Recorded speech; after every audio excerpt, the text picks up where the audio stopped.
You know, if I just kind of close my eyes and think first day in Nairobi, it's like what comes to mind is like the smell of the jacaranda trees. Maybe elephants, what is it about? I should preface this by saying that I'm notoriously bad about talking about what my films are about.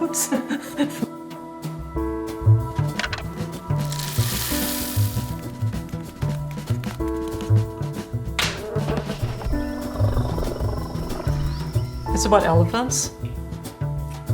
It's about elephants and memories and going to a different country.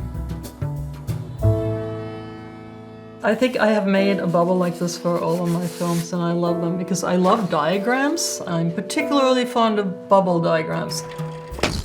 We're starting off in 1971. Everything is fine in Norway. That could be a title for another film. Everything is fine in Norway. If anyone asks, this is what Maybe Elephants is about. I see it as kind of a sequel to Me and My Molten, which I made back in 2015, I think it was. I am 7 years old, and I have 2 sisters who are 5 and 9. My sisters and I are a trio. 1, 2, 3. Oldest, middle, youngest. First, middle, last. I am always middle. This is what we look like, the sisters and Me and My Molten. And now, of course, we're older. We're teenagers and we have a lot more attitude. So Maybe Elephants, I'm kind of revisiting my family, but we're older now. And my mom in particular is restless and she instigates this move to Kenya. Yeah, so it's about that, and then it's also about what role does memory play? How much of the stories that you're telling are actually accurate? How do they match with your siblings' stories? Because, you know, in my family's case, our stories often don't match. There's one photo of my sisters and my mother sitting in front of the first house that we lived in Nairobi. But I mean, this is a typical example of how my sisters and I will remember things differently. Because I will say, we didn't have a dog at that house. And they will probably say, oh yeah, we did. That's where we got that dog. How could you forget that? And somebody says to me, are those true stories from your past? And I say, I don't know, they're a bit blurry. And that's this stuff here. And you know, it's from here that I select things to put in my stories.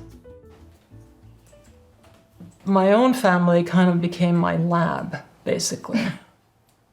And I think it was easier for me to write those stories when my parents weren't around anymore, because they are a little critical of them. 10,000 men in our town, one single mustache. And it has to be on my dad. It makes my stomach hurt. But at the same time, I'm also sort of acutely aware that the kinds of issues that I think back on that I had with my parents when I was 8, they're really, you know, not big problems. They're just these little human condition stories, basically. Our dining room chairs have only 3 legs.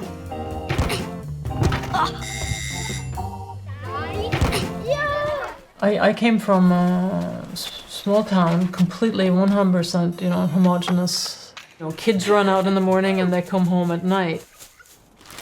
How many potatoes should I peel? I think my parents thought they could just keep doing that in Nairobi.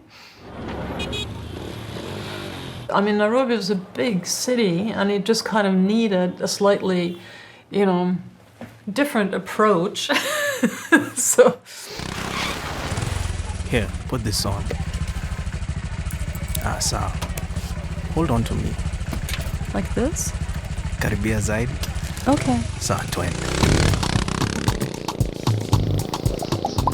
Because when we did this kind of, well, we're just going out and we'll see you later thing, like they didn't know where we were, they didn't know who we were with, they didn't know how to reach us. So being in Kenya, moving to Kenya, living in Nairobi was, it was a life-changing, mind-altering experience.